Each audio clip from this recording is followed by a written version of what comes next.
Okay, we are live.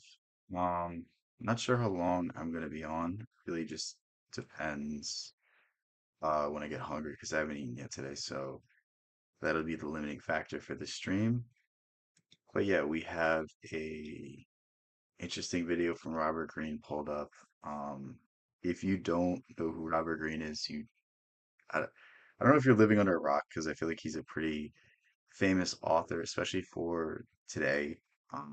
It seems to me like there's not that many authors that are well known. There's not that many authors that are synonymous with certain ideas, but Robert Greene kind of has a not necessarily good reputation, kind of misunderstood, but anyone who reads him very much appreciates the authenticity he brings. Because, he's generally grouped into like the self-help kind of author, but I think he kind of blurs genres in his own unique way. But essentially, his purpose in writing his books is to deal with the oftentimes darker reality that we're faced with. And his most famous book is The 48 Laws of Power, which again has a terrible reputation just because people have the attention span of a squirrel and can't pick up something for themselves and evaluate it themselves. But essentially, it's a book about how to not get manipulated by people. That's what he said the purpose for writing it was. And if you're one of those people online that goes, "Oh, it's this," like if you think a book is going to teach you how to manipulate people, then you haven't dealt with a true Machiavellian figure, a true narcissistic person, because they don't need anything. They just do it. They just know. There's just something about them that is wicked and twisted. And it's more so about this book's more so for the people that keep getting taken advantage of by the same type of person and how to not get taken advantage of. But yeah, we'll get into the video. This video is called The Pleasures and Powers from Reading Books. Thoughts and your ideas are not your own. You have inherited them from your parents, from your culture, from centuries of history. You want to ground yourself in that reality, in that past. Because if you ignore history, if you ignore books and all the lessons that they have, So even like I would agree and disagree to a certain point of what he just said, that your ideas are not yours. I think there's a certain level of programming that everyone undergoes, and it's whether you're conscious about it or not. So like I don't necessarily consume ideas that I'm not inspired by. And I feel like a lot of people are manipulated with the things that they believe. They're thrown in all these different directions, and their beliefs aren't necessarily their own. They kind of just parrot other ideas. And this is really like the danger of today. Like think about how many times you've been in a conversation where somebody is just like they're saying statistics and you're like, dude, this isn't like a formal debate. This is a conversation. Like, why are you throwing stats at me? Like I'm not trying to prove you wrong. I just have a different opinion.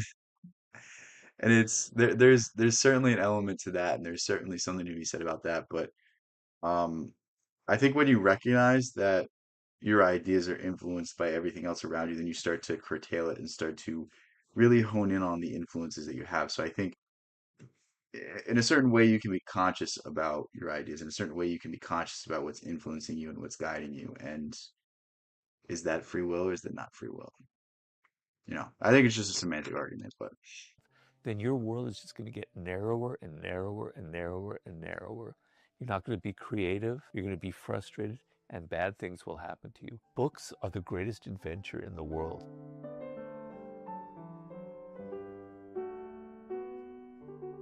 Can I make the case for why we should read books? It's a strange question for me because for my whole life, books have been the greatest thing that ever happened to me. If I didn't have books, I would be so miserable. It's such an I would have to agree with that because it's like, I don't know, there's only so many experiences you can have in life. And then to be able to just get a screenshot of someone else's life, to get a screenshot of someone else's experience is such a interesting thing to do, even if you're not learning anything, even if it's just for the sake of seeing something in a different person's eyes. It really does something to you. It expands your consciousness in a way that's very unique to books. And there's definitely something to be said about storytelling and the importance of storytelling. But the thing about books that is so fascinating is that You can find a wide array of genres. You can find anything that you could ever be interested in inside the pages of a book, and it's almost eternal. I mean, as long as the book keeps getting printed, then that thing will last forever. And it's just such a when you kind of break down like the marvel of language and the marvel of reading, it's really cool when you get into it. Enjoyable experience. But think about it this way: you live in your head with your own thoughts, right? And if you had printed out one day, if somebody printed out on paper what your thoughts were for a week, you'd be astonished at how boring and how trivial and how meaningless they are. Schopenhauer said something, it's not really the point he's making, but Schopenhauer said something very interesting. And essentially what he said is when you read, you take someone else's thoughts and put it in your own brain. And that's just such a cool way of thinking about it because let's say you're dealing with an issue, let's say you're dealing with a problem, you can use someone else's approach and use their own logic and reasoning to solve your problem, therefore expanding your experience to someone else's. It's just so Are cool. the same thoughts recurring over and over and over and over again, the same stupid resentments and things that bother you, etc. Your mind is going in these circles round and round and round and round and round. Your world is very limited. I'm sorry, it's not a mystery. I know it for a fact because we're all like that, okay? You live in a city with a particular culture. You see the same people every day. You see the same TV shows every day or the same podcasts every day. It's a very narrow, limited world, and you are suffering from it. I'm sorry to say it's making you suffer. There's something to be said about staying the same. There's something to be said about how it's almost like think about it in terms of like natural selection. We'll say I think natural selection is a good example. A species that doesn't adapt will eventually die. And it's the same thing with a human being. Like, if your mind isn't constantly stimulated, it's going to become dull. It's going to become bored. It's going to become something that's no longer useful to you. But when you keep that childlike curiosity, when you keep that yearning to learn something, that's where you really keep that creativity. That's where you really keep that same passion and spark for life. Like I promise you, when you feel like you're in a rut, you're really just staying in the same place that you've always been, and you're not allowing yourself to try new things. I mean, essentially, that's really the solution to like when you're struggling, it's because you're stuck. It's because you're in the same place. It's because you're not moving in a different direction. You don't even have to always be moving forward. Sometimes you have to take a step back to take a step forward. Sometimes you have to look inward to move outward. But it's just that inability to get over that stuckness that's really damaging a lot of people. A book takes you out of your world. It is an adventure. You get to travel to ancient Rome and be there with Marcus Aurelius, the emperor, as he's trying to figure out how to manage his own life and his own problems. You get to go to ancient Greece and be there during the Peloponnesian War. You get to see ancient Egypt and all the strange things going on. You get to go to Renaissance Italy and hang out with Leonardo da Vinci. You get to follow Napoleon Bonaparte in his battlefields. If you ever read Robert Greene, he's obsessed with Napoleon. I think that's one of his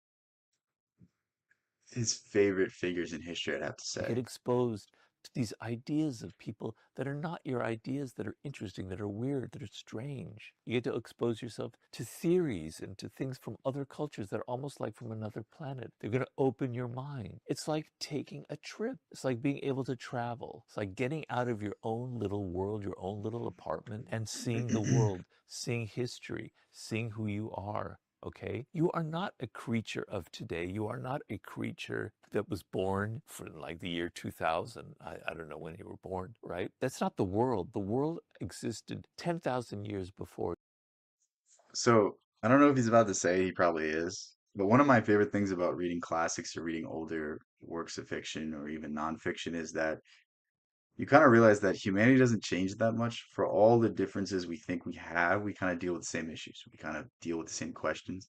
Like if you look at the philosophy of the Platonic phase of whatever history, whatever century that was, it's the same questions. What is God? What is life? What's a good life? What's my purpose? Why am I here? Like what's the meaning of like these are all questions that have been asked forever, and these are questions that we're still asked today.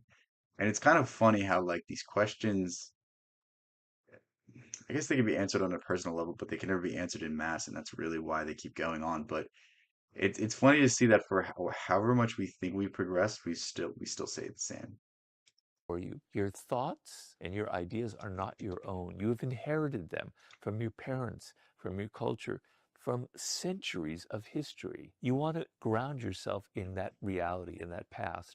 Because if you ignore history, if you ignore books and all the lessons that they have, then your world is just going to get narrower and narrower and narrower and narrower. You're not going to be creative. You're going to be frustrated, and bad things will happen to you. Books are the greatest adventure in the world. Think of it like this. I don't know if it's the same way now because I feel like there's a lot of really dumb celebrities that just get book deals, and who reads them? I don't know. I don't think anybody knows. But there used to be a time when writing a book and publishing it meant something because the printing presses were very expensive. So it was like prolong your legacy. So like you had to be somebody, you had to know somebody, you had to have something to say to publish a book. And it's like there's somebody that's smarter that solved the problem, that knows how to deal with what you're dealing with, and all you have to do is just flip a page and you can find the answer to it.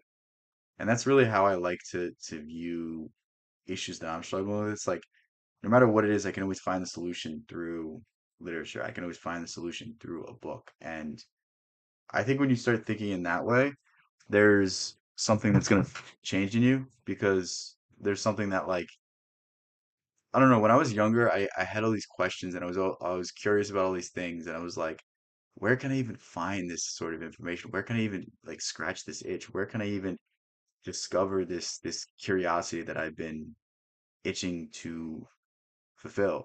And it's all in literature. Like I remember being in like seventh or eighth grade and I'm like, I know that I want to know things, but where do I go to know these things? And meanwhile, it's just everything's behind the book. And it doesn't feel like you're doing anything when you read one book. But I promise you, if you read 100 books, it will change you. I promise you, if you consistently read books, you are taking away bits and pieces of information that are going to build up in your head and allow you to have a wealth of information to pull from in your day-to-day life. And I can't personally understand how, if I can't read a book, if I had to go a month without reading a book, I would literally lose my Yeah, mind, me right? too. It's, of course, it's an addiction, which isn't so great. You want to build that addiction. That's probably the best addiction that you can have. Okay. I agree with that because like I don't think it's necessarily bad to because people fill their days with all sorts of nonsense to pass the time. And the one thing that I will never say is a waste of time is reading a book. I think even if it doesn't benefit you now, it's going to benefit you in the future. It's going to allow you to have a conversation with a person that you might not have something in common with if you didn't read that book. It's going to allow you to know how to deal with an issue when it arises. It's going to teach you something about history. It's going to teach you something about the world. It's going to teach you something about philosophy. Like there's so much to be gained, and I really can't even quantify the amount of avenues that reading has improved my life. Like truly, I don't think I'd be the person I am today without dedicating my life, my energy, my time to tireless, tire, tirelessly studying. I don't know why I can't speak, and tirelessly trying to improve the information that I have in my brain.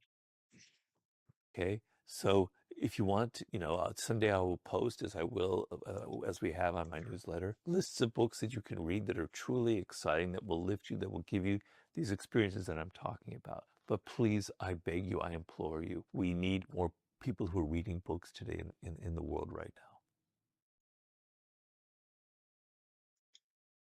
Should watch this. People Three want to minutes. know if I could recommend fiction, some novels that have had a big impact on me that I would really recommend. It's hard for me to find only five because there are so many. One of my favorite writers of all time is France Fyodor Kafka. Dostoevsky.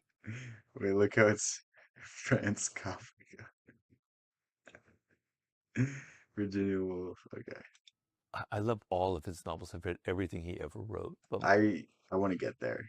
Dostoevsky to me is just I don't like reading long things, and that's it's not that I don't like reading them. It's just like you ever just like pick up a book and you want to just like explore a little bit of the idea and kind of get the gist of it and then move on. To me, that's much more interesting. I like reading a variety of things. And picking up a Dostoevsky novel, it's so much effort. There's so much that goes into it. There's so much of a time investment. It's difficult for me to do that. And I'm also like I don't have things in the queue. I haven't been reading like a lot of short books, so like I have to constantly try to bring videos and ideas and new things. And like if I read one Dostoevsky book, it might take me a week or two, and that's like a week or two where I have to come up with other video ideas. So that's a lot of the reason. But yeah. I do My like him though, and I personal do recommend him. If you haven't read anything by Dostoevsky and you're intimidated by the length of it, read White Nights. Tremendous love story. I'm not gonna spoil it. Really good, really funny ending. Most Dostoevsky ending ever. And then Notes from the Underground. I think Notes from the Underground kind of sums up all of Dostoevsky's style in about 80 to 120 pages. I can't remember exactly how long it is, but it's really a marvel and something special, and it's really something to be read and enjoyed by absolutely everybody. It's kind of a warning about the destruction of symbols, the destruction of myth, the destruction of God, and its implications onto the world and its implications in creating a nihilistic world where nothing matters and nothing means anything. favorite is a novel called The Look how they spell Possessed. It's this. sometimes translated as Demons. It Demons. I is have such this a book. I should powerful, read such it. an exciting, such a weird, interesting book. Anybody who doesn't enjoy that book, something is wrong with them. I highly recommend reading The Possessed by Dostoevsky. Another favorite writer of mine in the 19th century is Gustave Flaubert. Never heard of He's this guy. really Well, an amazing writer, and he's I think I've influenced heard of me this a guy. lot. He had an expression in French called le mot juste. He would spend hours and days trying to find the one word, the perfect word that he was looking for. He was a very slow Damn. writer, which is something I share with him, although I'm not on his level. Anyway, his most famous book is Madame Bovary, and it's a great book, but Oh, the one that I I'll add would that to my really list. recommend is called Sentimental Education. It's one of those epic books that covers this huge part of French history, this moment in time, and it's really exciting, a really great book. One of my favorite writers growing up, who I'm writing about right now, is the writer Franz Kafka. Oh Wrote my God, very dude. Kafka is. I love Kafka. I don't remember how I discovered Kafka. Um, because I don't. He's like very famous, but also obscure at the same way. Because I feel like if you're somebody that's into that kind of literature, you're like obsessed with them. But there's also people that I know that read a lot that have never heard of Kafka. He's just there's something special about his writing. If you never picked up anything by Kafka, what I recommend you read is Metamorphosis. It's around 80, 90 pages, and it really sums up his style perfectly. Kafka is a mix of like horrific scenarios with possibly deep philosophical implications, or maybe not. Like he doesn't really outwardly say that like this is meant to represent this, but you can kind of infer it, or you could just take it as a H.P. Lovecraftian-esque tale. And that's really the beauty of him. It's like there's a depth to it, but it can also be taken in a shallow way. And I think a lot of people mix that up. Like certain stories are purely carried by their philosophy, and if there was no philosophy, the story would be boring. But I think Kafka has the best of both worlds, where he has a just absurd story that is just unfolding in ways you couldn't imagine, and yet at the same time, it's very philosophically deep. So, very, very interesting writer. But the thing about Kafka is most of his works, at least the ones that I've read all of his novels, and then I haven't read all of his short stories, unfortunately. That'll be something I get to eventually. But all of his novels are like deeply pessimistic in a way, deeply ironic and absurdist, and they're like he's just his own very unique person. strange, weird, surreal books. And I think Metamorphosis is something that everybody should read. It's so strange, it's It's so so good. entertaining, it's so So good. disturbing. I'm not going to tell you what it's about. You'll have to read it. I would highly recommend that. Virginia Woolf is one of my favorite writers, Never and read I've read Virginia Woolf. many of her, not everything, but most of her novels. And one that I'm writing about in my current book, and that perhaps is my favorite, is a novel called To the Lighthouse. Really, really beautiful book. It's pretty short. It's only about 220 pages long. It's a little bit difficult, it's a little bit experimental, but not as experimental as some of her other work. It's really a powerful book. I think it's truly sublime in how it conveys the passage of time, how it conveys a family and mortality. Very Maybe I should pick this up. I'll add moving, this to the very list. powerful To the book. I would Lighthouse, you highly said? recommend that. And then for more modern times, a book that I would recommend highly is a book called The Invisible Man. The author's name is Ralph Ellison. It's a book written, I believe, in the very early 50s. It may have been in the late 40s when he wrote it. He's an African American writer, I'll and write this down too. it's a really fantastic book. It's very entertaining and it's very disturbing at all. And it'll give you, if you're not African American, as obviously I'm not, it gives you a very, really powerful perspective on what it was like to be black in America in the 40s. It's got some scathing portraits in there of some white liberal characters who want to help the black man, etc. It's a very weird book. It's like a wild ride. It's like an adventure. It takes you in all Sounds pretty good. Hold on, I'm just adding these books to the list. So hopefully, if I, the greatest chance of me reading something is if I add it to my Amazon list and I remember these about it different later, because I won't directions. The remember it now. beginning has a scene that's so powerful, like it'll stick with me my whole life. That would be a book I highly recommend. So to reiterate, The Demons or The Possessed by Dostoevsky, Sentimental Okay, Education it's by just gonna repeat Flaubert. it. Should we go through? I ended up realizing I hate working for other people. Yeah. I hate their politicking. I hate their egos. I hate all the bullshit they throw at you. I don't want to work for other people. And even, I was planning to write another book actually before I'm writing the book that I am writing. So it's going to be called The Power of Negative Thinking. And the idea is a lot of what works in life is what you don't do, with the things you don't decide to take, the people you don't have a relationship, the bad bosses that you decide not to work with, right? The career paths that will lead nothing. That's actually a very interesting idea because one, it works very good for a marketing perspective. Like every book is like the power of positive thinking or your invisible power or all sorts of these other titles that are all about positivity and this and that. And I think it would be very good for his brand to make a book called that. But it is an interesting idea. Like the decisions you don't make that benefit you, the gut feeling that you feel not to take that chance and it always ends up working out for you. Lead nowhere. So the ability to be able to say no, to say this is what I hate, this is what I don't want in life, is very, very, very powerful.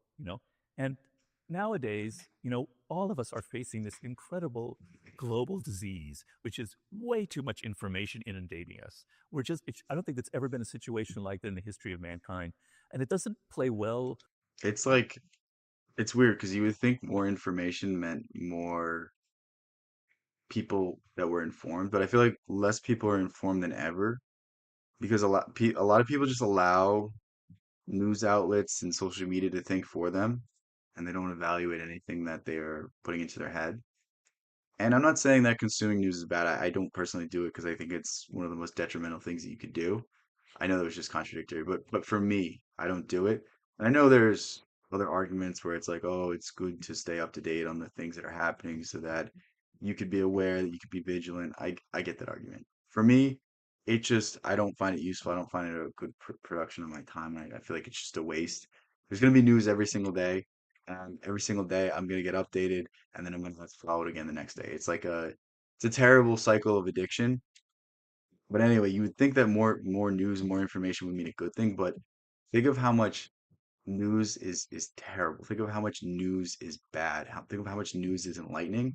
None of it develops you in any way. None of it teaches you in any way. None of it gives you any wisdom or any philosophy or anything aside from outrage. And it's really to kind of distract you from the things that are very important. Like I've had people say that like, how do you know this information? This seems like banned. This seems like shit you shouldn't know. You don't even have to hide information anymore nowadays. Everything's publicly disclosed. It's just people are too distracted to pick up a book. People are too distracted to really look at the news or look at the headline and see what's really happening. So a lot of things you could just perceive if you have a decent bullshit meter, but a lot of people just don't. And that's really, I think, a skill that more people have developed because do you want to be taken for a fool?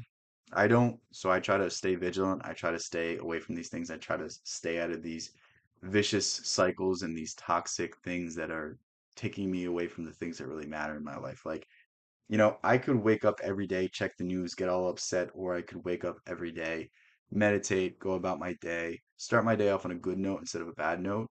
Um, but it's all a personal decision. It's all what you want to do. And I think there's sacrifices and trade-offs you have to make in your life, and it's all about making the sacrifices and trade-offs that make your life better, not worse. Like there's no such thing as a solution. There's no such thing as a perfect day. There's no such thing as a day where you don't do one thing that doesn't stop you from doing something else. So it's just, are you valuing your time, your actions, your energy in the best way? And that's all you can do. So if you're gonna play 5 hours of video games, you could have done something different. If you're gonna read for 6 hours, that means that you didn't do something that you should have done in another aspect of your life. Like I like to think about my life in this way, and it's all about balance and trade-offs. with our psychology. And power in the world today comes from knowing what to ignore, what to say no to, what not to let into your brain, so that you can have space in that brain of yours, that's that very special gray matter that's stuck in your head. You have space in it for actual things that are really important. So the ability to say, I don't need to know this. I don't need to read that. There's a This is in like the first Sherlock Holmes story, but essentially Dr. Watson is making fun of Sherlock Holmes because he doesn't know about the solar system at all. And Sherlock Holmes says to him, "My job is catching criminals. I need to know everything that comes to catching criminals, everything related to it, everything that could possibly benefit me, and what benefit is there for me to know about the solar system? What benefit does it have me to consume information that doesn't make my profession or make my skills or make my passion any better?" And that's something that's always stuck with me. I read this when I was very young, and it's something that I was like, that's genius. That's so smart. And that's how I want you to think of your life as well. Like, how does it benefit you? How does it in any way develop you? How does it in any way make your existence better? And a lot of the time it's just fluff. A lot of the time it's just nonsense that you don't need to know about. Like, think about all of the speculation that happens in the news every day. Oh, this person made this decision, so this is gonna happen. Like, I don't care. When it happens, tell me. But I don't care about your speculation. I don't care about this prophecy and this fear mongering and all this nonsense. Like, when the world is ending, I'll know because I'll look outside and I'll see everything burning. But it's until that happens, I'm not gonna go for this fear mongering. I'm not gonna believe that we're just a day away from the catastrophe. When it happens, cool. It's not going to occupy my mind until that point. Website. I don't need to know about this celebrity's personal, affairs, et cetera, et cetera. It's a critical skill. I want to come back to that because something else you said really struck me is the power of knowing what you really don't want, what makes you miserable, what's not your sort of thing is really important. I remember when I was at American Apparel, every year I would go and there was this conference in in New York every year called Ad Week, and all the sort of ad buyers and ad sellers would come, and they always had these cool speakers. And I remember I went the first year and I was just excited to be so. I'm pretty sure. So this guy is Ryan Holiday. I think that's his name. He writes the Daily Stoic. I have it somewhere. But he's a big YouTube channel. He goes on all the podcasts. He's very well known. I just don't think much of Stoicism, so I don't cover him very often. But he was actually one of Robert Greene's editors at some point, and I think Robert Greene kind of spurred him on to have this writing career, which I find interesting. Somewhere. And then the second year I was there, and I remember looking around and seeing that I was the youngest person there, which I thought was He has a cane. Robert Greene has a cane right here too, because he had a stroke at some point. It's a weird story. He said he was like very stressed out and he was like holding a lot of like tension and anxiety in his body, and he got stung by a bee, and it like kind of exacerbated his physical state to have a stroke, which I was like, that is that real? Like that's the craziest thing I've ever heard. cool. And then I looked around and I was But the I only think one he's doing a lot better now. not So wearing a suit.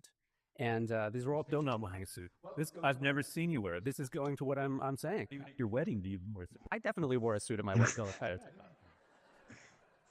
Uh, I was probably the only time I've worn one since. But yeah, um, I I looked around and everyone was in a suit, and I thought it struck me, suits come from military uniforms.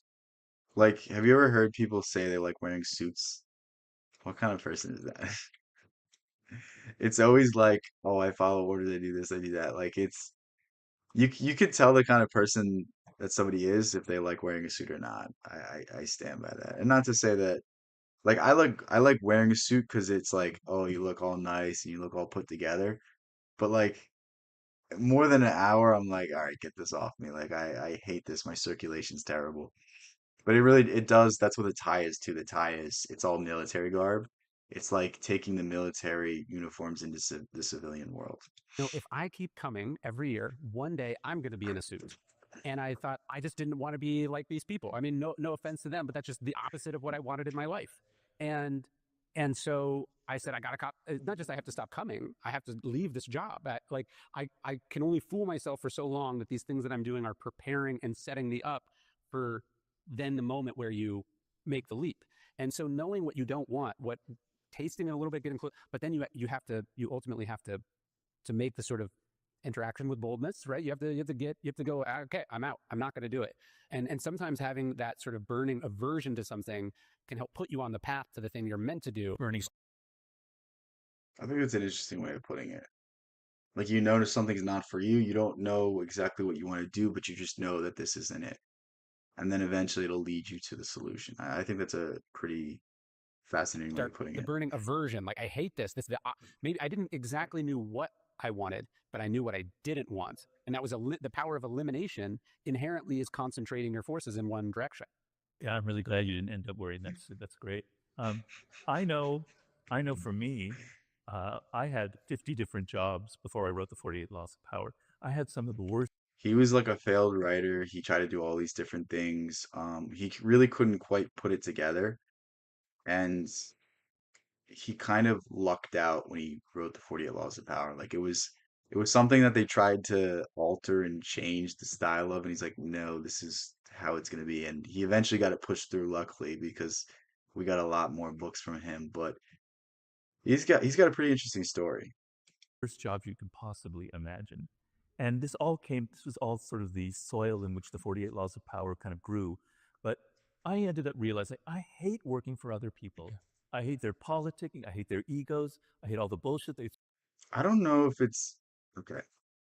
So this is kind of the realization that I've come to. Like there's a certain like level of corporation where it becomes like a soulless entity and not like a real place of business. Like when you can't go to somebody to ask a question, you can't go to someone for help, you have to like make a maintenance request or do this or do that. Like that's the level where it's taken the humanity out of it, and that's the level where I'm no longer interested, where it becomes about numbers and not about people.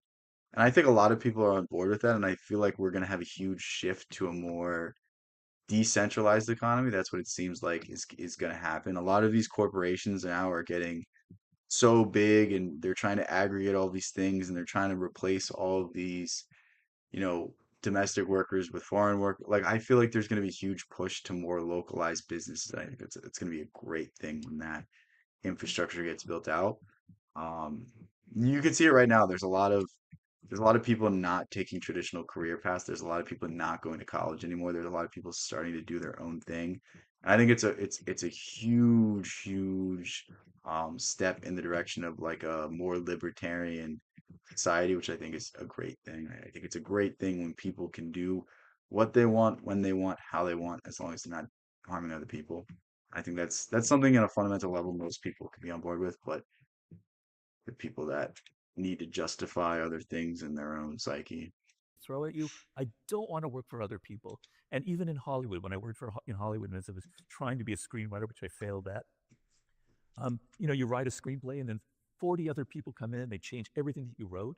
No way, man. I want to work for myself. I want to be the master of my own domain. And finally, I have that. But boy, was it tough. But I learned that. I wonder how many, because we all talk about how bad Hollywood writing is. Like this is something I've talked about a lot, about how bad it is. And is it actually bad? Are the writers actually bad? Or is it the people that need to justify the bottom line, the producers, the sponsors, the myriad of different people that touch these scripts in order to sanitize it, in order to not make it more offensive, in order to make it more politically correct? Like, I wonder if that's it, or these writers are very bad, or it's a little bit of both. And I'm very interested to see the breakdown of it, and maybe I don't feel like researching that. That's something that I'll have to just figure out over time. I can't stand working for other people. Yeah, and that You only have one life. And are you going to spend it doing something that you don't like that isn't that task because it pays well, because your parents think it's better, because there's that idea from Rene Girard, the philosopher, who basically says, because we don't know what we want what other people want. And That is such a good idea. And I want you to break down your life in this way. Why do you take certain actions? Why do you do certain things? And if you haven't done this exercise, I want you to do it often enough that you just know the answer without knowing. Um, and essentially, it's like a few years ago, I looked at my life and I was like, I don't like the direction I'm heading. And why don't I like the direction I'm heading? And the realization that hit me was nothing I'm doing for myself. Nothing I'm doing is really anything I want to become. The path I was going down, the relationship I was in, the things that were going on, it didn't give me any fulfillment. It didn't make me have any happiness. And it's like, if you can't justify to yourself why you're doing this thing, like if you can't tell yourself, I love this path I'm going down, I like the things I'm doing, I'm enjoying the process, I'm enjoying the grind, but why are you doing it? Are you doing it for your parents? Are you doing it for society? Are you doing it because you think it'll make you happy? And those are never good reasons. Those are never things that are going to make you happy. Those are never things that are going to bring you any sort of fulfillment. And that's what we really need to start asking ourselves. And that's what we really need to start guiding ourselves in the direction of. What do you want to do? What's going to make you the most happy? What's going to get you to wake up at the crack of dawn, to go into the office, to be there all day just because you love it? That's essentially what we need to seek out. Like I feel like far too many people are seeking comfort instead of happiness. And because you're seeking comfort, you're not going to find happiness. And I think it's a very fundamental question that we need to all start asking ourselves, and we need to all start drilling into our head about the importance of this. Mimetic desire. yeah, the ability, like, mimetic desire is an inherently human tendency. But I think one of the beginnings of strategy and the beginning of taking ownership of your own life is to see when you're being mimetic, and to stop, to be truly an independent thinker, to know yourself, as opposed to just knowing what people are supposed to do. People are supposed to go to college. You're supposed to get a well-paying job. You're supposed to move to New York or Los Angeles or one of these. And you have to know, hey, is that making me happy? Is that what my talents are suited for? Is this, like I've been saying, look, each and every person is inherently unique. You have a strand of DNA that's never existed before, will never exist again. Yeah. And also your experiences, who your parents were, the moment you're, none of that's ever happened before. And so we have this incredible gift that we were given at birth. And I don't necessarily, damn, that was a bunch of gibberish. I don't necessarily think that the traditional path won't give a lot of people happiness. I think it's the traditional path for a reason because it offers the most stability, it offers the biggest chance of success. But I always think there's a little more. And to me, I want to explore the unknown. I want to, go to the road less traveled. I want to experience the things that I don't know about. And to me, that's much more interesting and much more fascinating than taking the safe route. But I think there's a lot of people that take the traditional route, that take the safe route, that find time in their spare time to have a passion, to have a hobby, to start a family, to do things that they love, and whatever they do is enough. Like I was talking to someone and I was like, "Oh, you like your job?" He's like, "It's a job." I was like, "What do you mean by that?" He's like, "I don't think I'm gonna enjoy work, but it's good enough." And I'm like, I like that. It's a pretty fair assessment. Like I really, normally I have something philosophically wrong with everything that people say to me, but I was like, that's smart. You thought about this, and I appreciate that honesty. the thing that most of us do with that gift is we try to make ourselves like other people. We throw that gift away. And the best thing to do is, you have a monopoly over you as a person. Don't go into more competitive waters. Seize that monopoly and make the most of what you have. Yeah, very well put. Yeah, I didn't want to imply that it's some sort of sin to work for other people, because a lot of people don't have that choice. So don't get me wrong on that score. Some people, like I have a friend that has I don't like to use this word because I don't like the word ambition. I have this friend that really doesn't have that much ambition because he's kind of like content. And I wish I had this contentness because there's this like part of myself that always wants to be something else, that always wants to distinguish myself. Like it's something that I actively fight against every day because it's something that I think is more negative characteristic than it is positive. But he's like content with being where he is. Like I feel like he would rather have security than the fear that things might not work out. And I almost envy that quality in him. And it's just there's people that are like that. There's people that just want to show up, that just want to do the work, that just want to clock out and then they're done.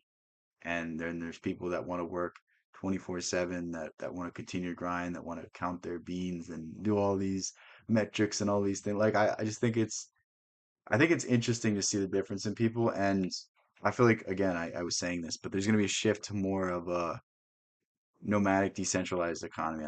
I'm foretelling, and I think it's going to be really good for different styles of workers. Or maybe they enjoy that. Some people enjoy working on someone else's vision, or there's many.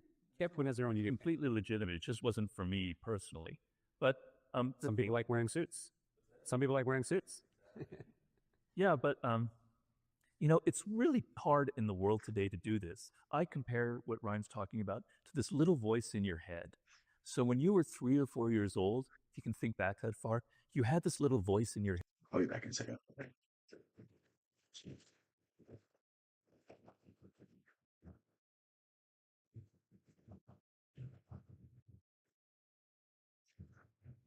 Oh,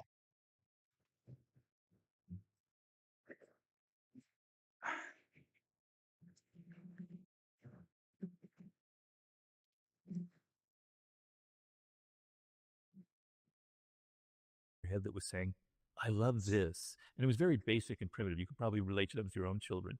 It's not like I want to be, president. Well, you would be, I want to be president, but, I want to write this kind of book. It was something very concrete and physical. I like these colors. I like this particular smell or these sort of things. I like being around people.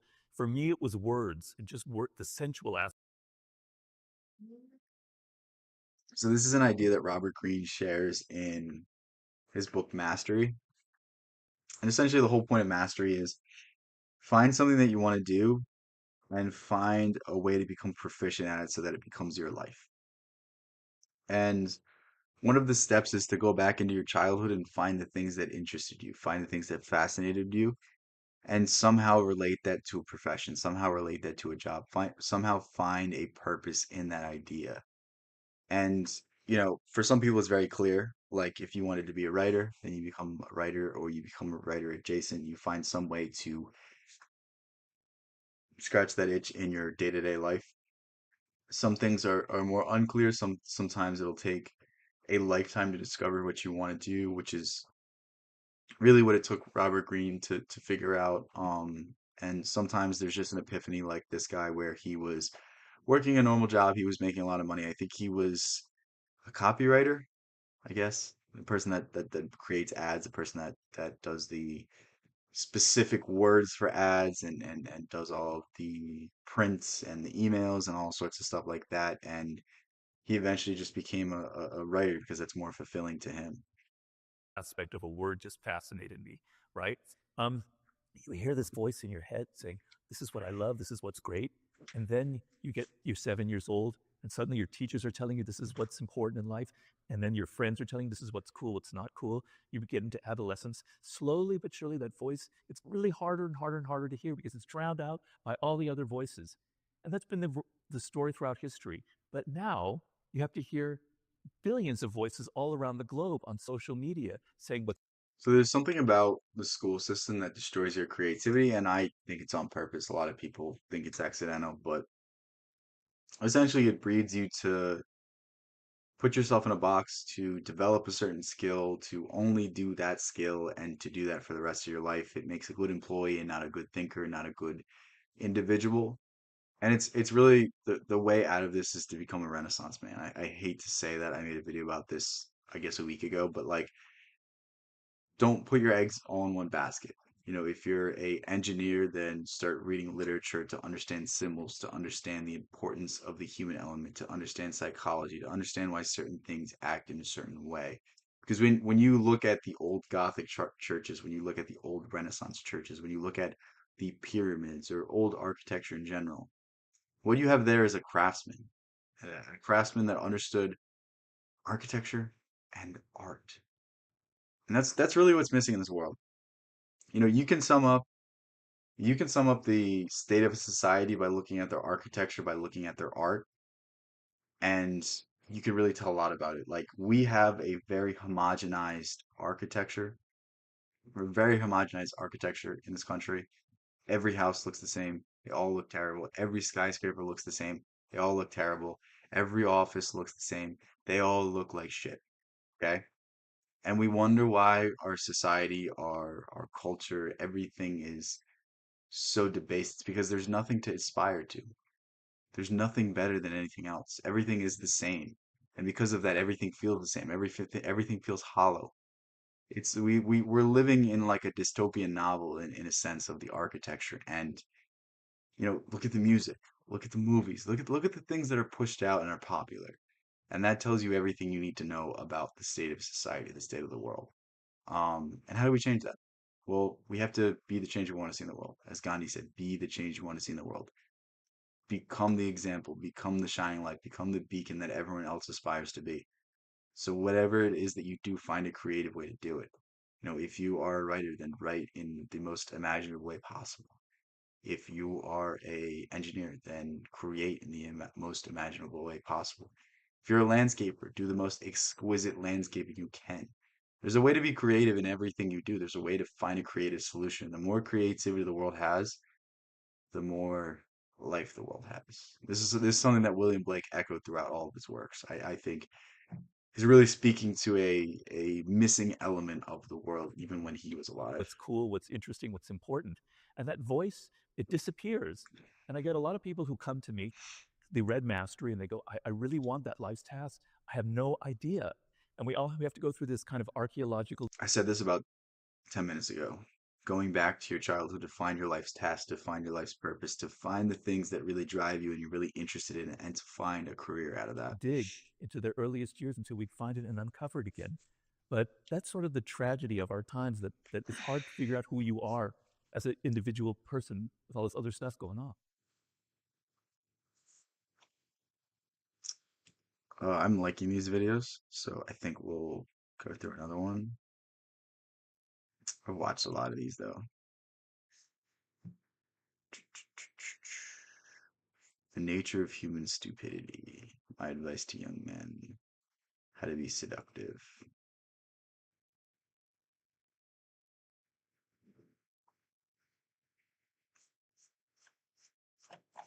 We'll watch why people are What makes people stupid. stupid, and I'm sorry, I'm just going to tell it like it Am I blocking it? is their No, I'm certainty not. that they have all the answers. There's a part in The Laws of Human Nature, I think it is, where he says that everyone wants to think that they're smart. And when you break it down, it's so funny because the dumbest person you know thinks they're smart in some way about some subject. And I promise you, we've all been in the conversation with an absolute buffoon where they're like, well, I'm not book smart, I'm street smart. Which, like, okay, slang that makes you a genius. I'm sure your logic is better than mine. Even like people that are uninformed about politics are always like, well, I have the everyman's perspective. I have the grounded perspective. I know how this system really works. Like, do you? Like, and I think there's something to be said about Socrates, and we're gonna bring it back full circle here because I know he's gonna mention this. But essentially, Socrates, this is in Plato's Apology. Socrates was deemed the wisest man in the world by the Oracle of Delphi. And the reason why he was named the wisest man in the world was unclear to him. So he went to the greatest philosophers, he went to the greatest statesmen, he went to the greatest poets, and he really didn't see any difference in himself with these other people. The only difference he saw was that he understood what he didn't know, and these people didn't. These people were so full of themselves that they couldn't see through their own arrogance. They couldn't see over their own hubris. And because of this, he understood that's why he was the smartest. And all of these people were angry that Socrates was named the smartest, and they're like, why why did you name him so? This man himself says he knows nothing. And the Oracle says that's the exact reason. Because he was willing to admit what he didn't know. And there's a certain level of intelligence that comes from your ability to understand when you're wrong, understand where you need to improve, understand where you fall short, because that allows you to better handle a situation. That allows you to better observe somebody that might know better. There's so much information in this world, you could never know everything. It's just know what you don't know. And that there's a certain honesty that comes with that sort of line of thinking. Is this Dunning-Kruger effect, where people that are beginners think they know everything, and then the more experienced somebody gets, the more they understand that they don't know about this? There's something with this in jujitsu. Like early on, you have somebody that watches a lot of UFC fights and they think they know everything. They think they know this. They think they're like a very good fighter. And then as they go on, as they keep training, there's like a certain point where it just clicks. They're like, there's just a library full of information that I could not even hope to observe or not even hope to learn and not even hope to apply in any amount of time ever. It's fairly fascinating to see in real time. The stupidest people are always the ones who think they have the right answers.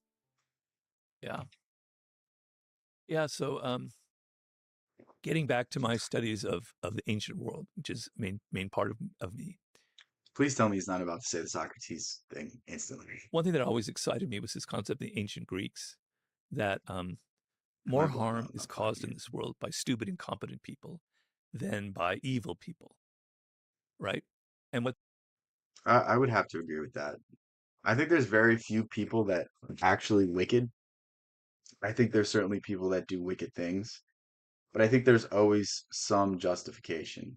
And I always think it's through hubris, through lack of understanding, through pure stupidity that a lot of harm happens. I mean, like think of like a mob, like a riot, like people just go crazy out of nowhere and things get destroyed and people get hurt and all these wicked things happen. But you take those people individually, would they do that without the mob there? And I know we can shame this person, I know we can punish this person, but I'm just talking like philosophically, otherwise they would not have done this thing, but because they were surrounded by other people doing it, then they did it. Like there's just a senselessness to some actions.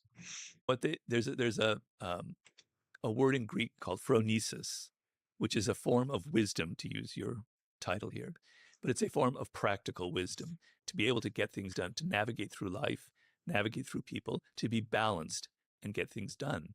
Okay, so what makes people stupid, and right now we have a lot of stupid people in this world. There always have been stupid people, but because there are more people on the planet, exponentially, there are more stupid people on the planet. What makes people stupid, and I'm sorry, I'm just going to tell it like it I think there's more smart people than ever, but in turn, this makes some more stupid people because there has to be balance to everything. So it's like whenever you see one thing go up, the other has to be balanced somewhere else. is their certainty that they have all the answers. This is what's going on with our government. This is what's wrong, with this or that. This is what people should be like, blah, blah, blah, blah, blah. So you're narrowing your focus to this little tiny little rail, something that you heard from somebody else. It's not even your own stupid idea. You've absorbed it on the internet, whatever.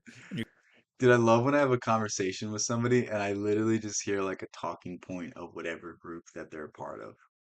And I'm just like, did you actually evaluate this? Did you actually think about this? And if you did, and you still believe it, good for you. I can't fault you for that. But if you don't constantly evaluate your own beliefs and constantly question your own beliefs and constantly challenge your own beliefs, I don't want to talk to you. you're going down on this kind of monorail path. Meanwhile, the world is all around you, and you're just going like zoom, like that because you're so certain you have the answer.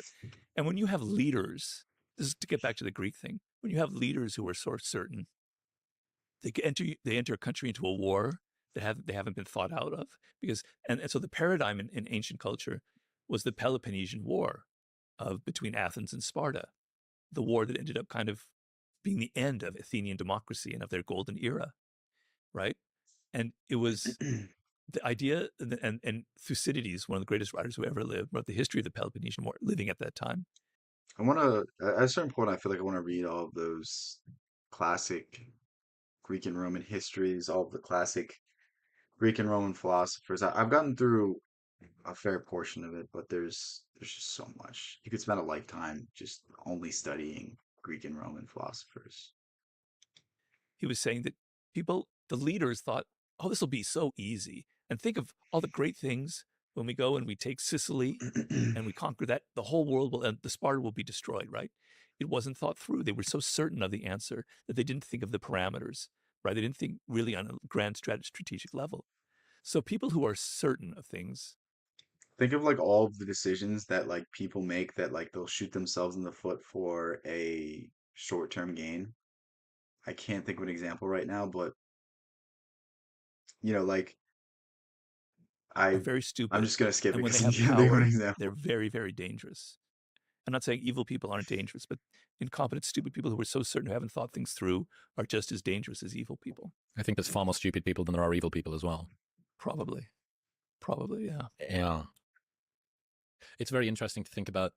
I think like I would put the number at like 1% of people are actually wicked, and then the vast majority of people are just useful idiots.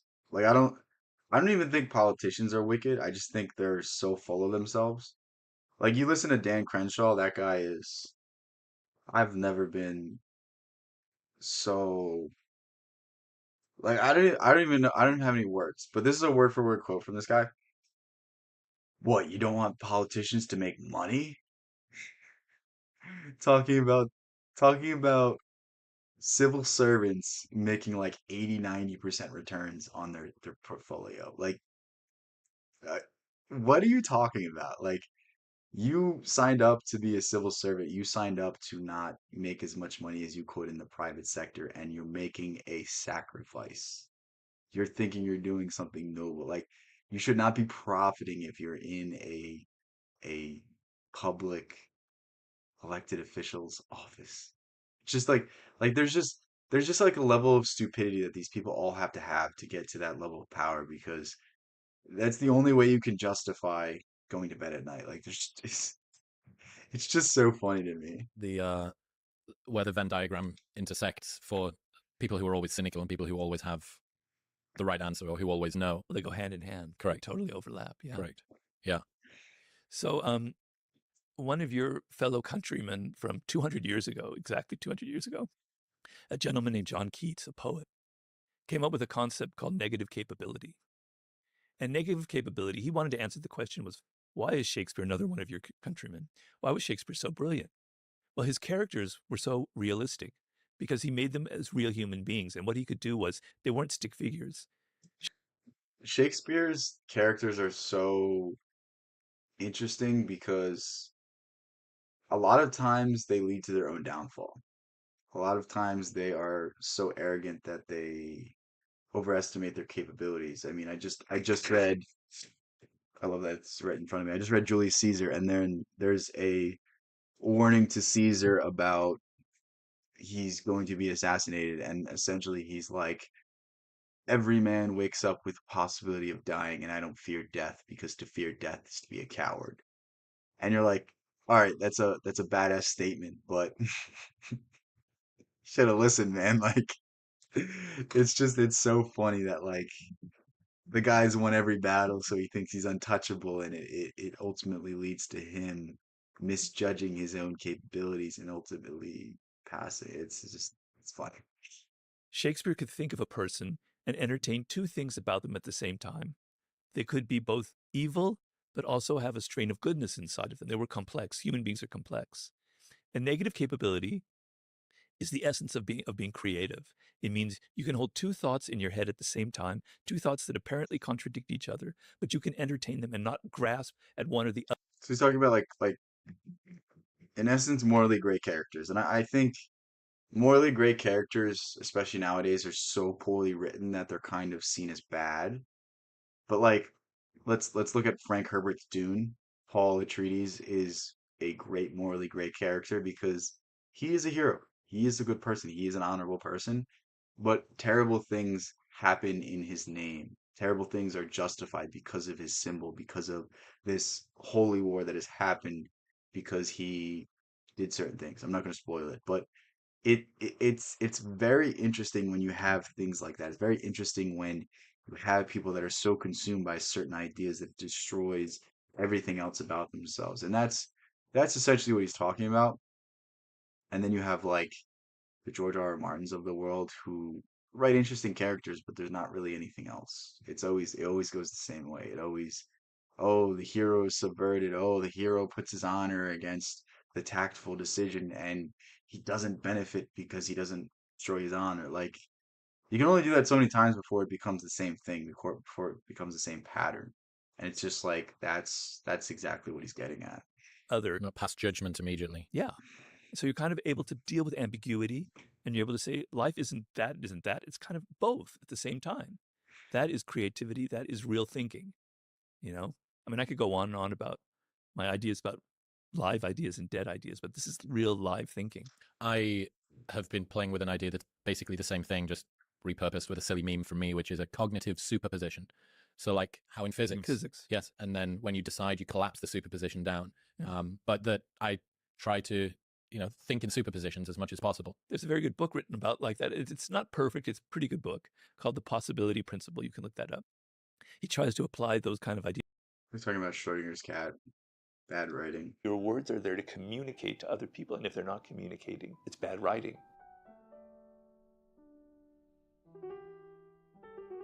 So someone wants to know, what is the best writing advice I've ever received? And they're probably expecting some very famous, important person to have given it. But no, I'll tell you who gave it to me. Mr. Smith. Oh, I've seen this video before. This is hilarious. My English teacher in the 10th grade in high school. I think I was in the 10th grade. It might have been the 11th grade. Anyway, she was an English teacher, and I had an essay. First of all, you have to understand, I thought I was this incredible hotshot. I'm like 16, and I thought, God, I'm a great writer. I'm a really great writer. I'm so great. And I wrote this essay. That was the best thing I'd ever written. It comes back, and it's got all this red pencil on it, back in the day when they did these kind of things. And it had a bad grade on it. For me, it was like a B- or a C+, which I never had. I was totally shocked. And Mr. Smith took me aside.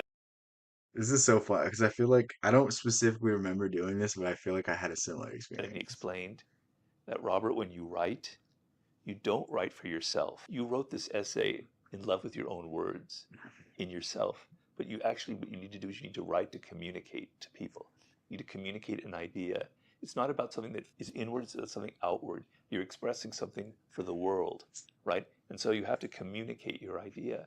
So writing a whole bunch of This is really one of my main, I don't even know if I wouldn't call it a criticism, but the book I have right here, Meditations, everyone's like, this is the greatest book ever. Like, oh, it's the greatest work of philosophy. And to me, it's not as exciting as other works because it's not meant to be read by anyone else. It was written as a journal. It wasn't written as something to convey meaning or convey purpose.